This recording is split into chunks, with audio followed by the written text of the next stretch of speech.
Boa noite, senhor presidente, senhora vereadora, senhores vereadores, público presente, internautas. Eu quero começar minha fala pedindo desculpa pela gafe que eu cometi, não é? O pensamento, às vezes, quando eu disse, senhora vereadora, que estávamos na foto, era eu e Padre Marcos. A senhora continua esbelta e muito bela, né? Peço aqui minhas desculpas. Então, eu quero começar falando um pouquinho sobre os eventos da cidade, não é? Então, a gente precisa pensar um pouquinho sobre como caminha a política, como caminha a sociedade, como caminham nossas famílias, não é?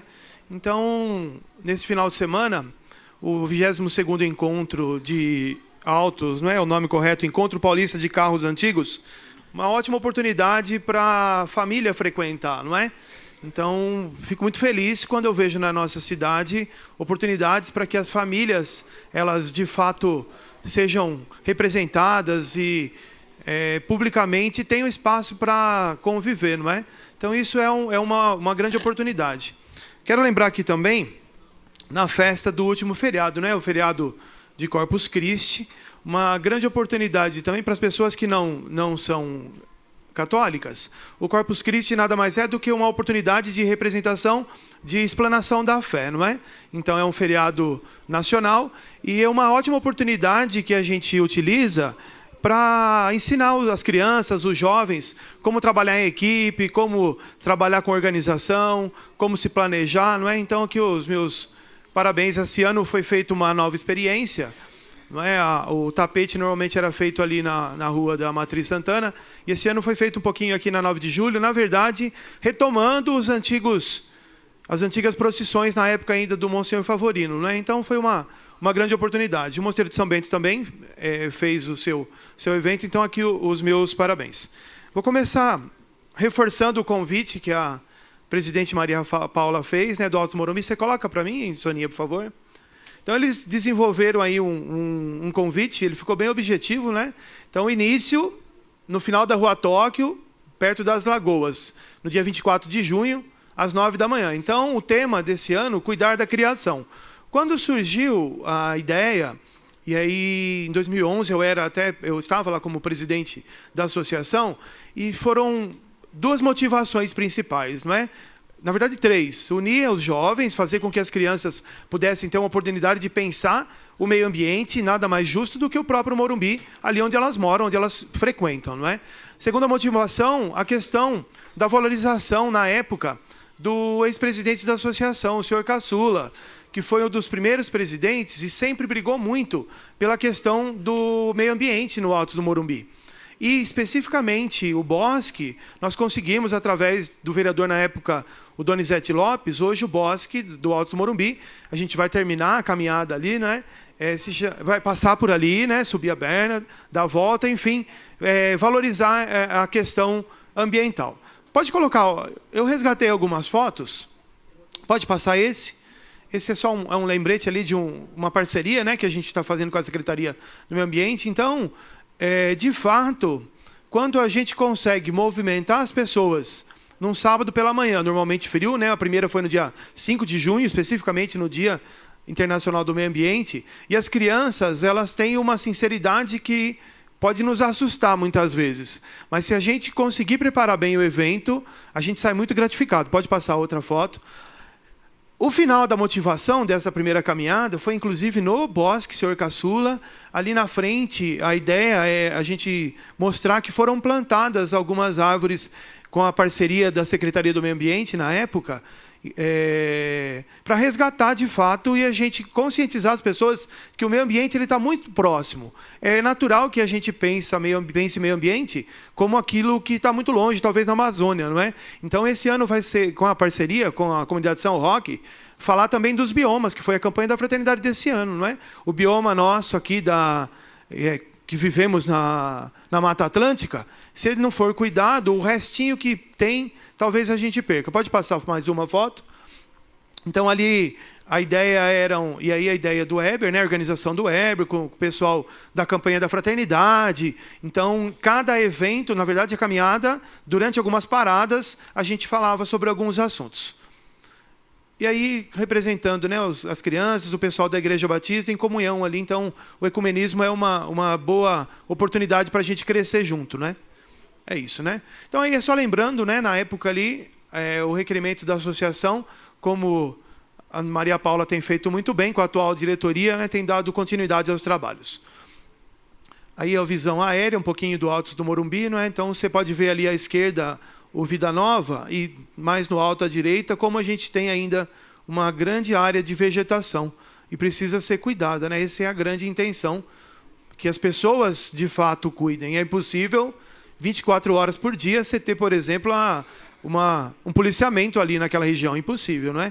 A gente precisa cuidar. Uma grande dica para as pessoas de todos os bairros da cidade, nós temos um WhatsApp muito atuante, não é? Agora de pouco tinha um tema ali bem polêmico, né? As pessoas muitas vezes precisam conversar para que democraticamente a gente chegue a uma conclusão. O pessoal do sindicato acabou indo embora, me veio uma ideia agora. Hoje a ministra Carmen Lúcia, ela foi fazer uma palestra para falar sobre uma campanha. A campanha se chama Brasil pela Paz, não é? E é impossível a gente pensar em paz se a gente achar que é o outro que vai promover a paz, não é? A paz, já dita por tantos poetas, de fato ela funciona se ela começar dentro da minha casa. E aí a gente pode fazer uma analogia, um exemplo, a questão da sociedade, né, da nossa cidade de Vinhedo. Pode colocar outra foto? Vou entrar nos temas práticos. Essa semana para a gente de feriado ela é curta em termos práticos, né, para fazer indicações. E aí uma indicação ali na esquina da rua Fernando Costa com a rua Manaus. Eu destaquei hoje só a questão das lâmpadas queimadas. Nós recebemos uma resposta de um requerimento que foi feito nessa casa. E a nossa indagação era a seguinte: quantos pontos de iluminação pública existem na cidade, não é? Então a informação está até ali no portal, no site da prefeitura. São 10.295 ruas e avenidas, 2.300 praças, totalizando 12.595 pontos de substituição de lâmpadas, não é? E aí a nossa pergunta prática para a gente tentar ajudar para que a prefeitura se organize.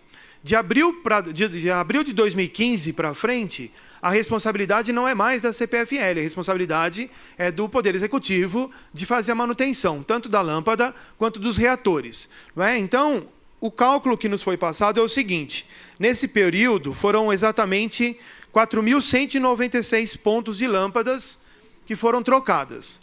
Isso significa que do total de lâmpadas, nesse período de abril de 2015 até, vamos considerar aí 2 anos, em média, foram trocadas 8,5 lâmpadas por dia, não é?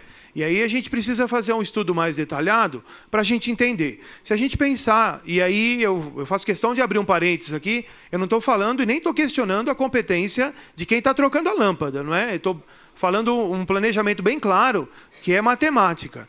Se você precisa uma troca de lâmpada por dia, ou se você manter uma troca de lâmpada por dia de 8,5 média, a gente vai demorar 4 anos para poder trocar todas as lâmpadas. Ou seja, é muito tempo, não é? Então é necessário, eu entendo que o imposto foi só, a arrecadação do imposto foi instituída esse ano, não é? Até esse período a prefeitura ainda estava sofrendo um pouco da pressão da CPFL, mas o grande desafio é que a prefeitura faça um planejamento e essa pergunta, se a atual equipe ela suporta, não é? Porque eu sei também, assim como a prefeitura tem as informações, nós convivemos com os parentes, com os amigos que trabalham na prefeitura. E eu já ouvi muitas vezes pessoas do CERM me dizem assim: olha, eu até queria trocar mais lâmpada, mas às vezes não tem lâmpada, às vezes não tem o reator, não é? Então pode ser que fique